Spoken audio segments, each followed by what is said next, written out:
പിന്നെ പുത്രമിത്ര ബന്ധങ്ങളുള്ള അല്ലെ, പുത്രപുത്രി ബന്ധങ്ങളുള്ള, കളത്ര ബന്ധം, ഭാര്യ ഭർത്താവ് എന്നുള്ള ബന്ധമുള്ളത്, ഉമ്മ ഉപ്പ എന്ന ബന്ധമുള്ളത് എല്ലാം തീരമാകുന്ന കുടുംബത്തിലാണ്.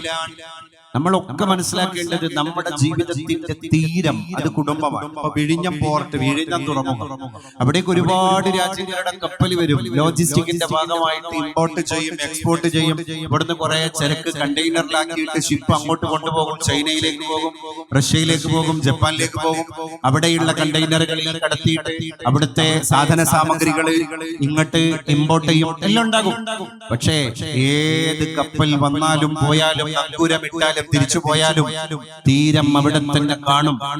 തീരമാണ് കുടുംബം. നമ്മൾ എവിടെ ട്രാവൽ ചെയ്താലും, നമ്മൾ എത്ര സൗഹൃദ വലയങ്ങളെ തീർത്താലും, എത്ര ഫ്രണ്ട്ഷിപ്പ് സർക്കിളുകളെ നമ്മൾ ഉണ്ടാക്കിയെടുത്താലും, എത്ര ലോകങ്ങളെ നമ്മൾ കണ്ടാലും, നമുക്ക് വന്ന് പാർക്കാനുള്ള നമ്മുടെ തീരം അത് കുടുംബമാണ് എന്ന ബോധത്തിൽ നിന്നാണ് ഒരു മനുഷ്യനാകുന്നത്.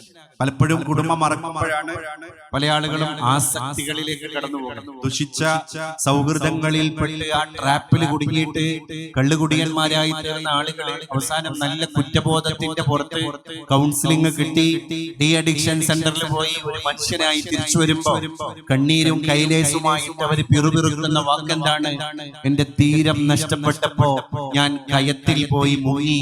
ഇപ്പോ കുറച്ച് സന്നദ്ധ പ്രവർത്തകർ എന്നെ അവിടെ നിന്ന് രക്ഷിച്ചു.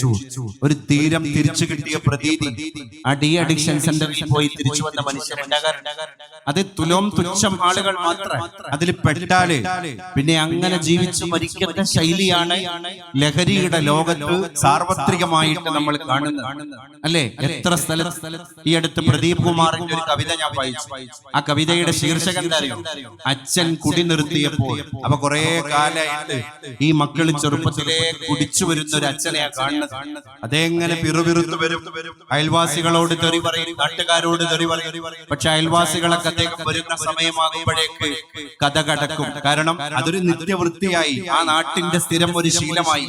ഏതെങ്കിലും ഒരു അതിഥി അയൽപ്പക്കത്തെ വീട്ടിൽ വന്നാൽ അതിഥിയോട് ആദ്യം അയൽവാസികൾ പറയുന്നത് തൊട്ടപ്പുറത്തെ വീട്ടിൽ ഒരു കുടിയനുണ്ട്, അതുകൊണ്ട് അസമയത്ത് അസ്വസ്ഥതയുളവാക്കുന്ന ചില അസ്വാരസ്യങ്ങളൊക്കെ വന്നേക്കാം, നിങ്ങൾ എന്ത് ചെയ്യരുത്, വിഷയാക്കരുത്. ഞങ്ങൾക്കത് ശീലായി അല്ലേ.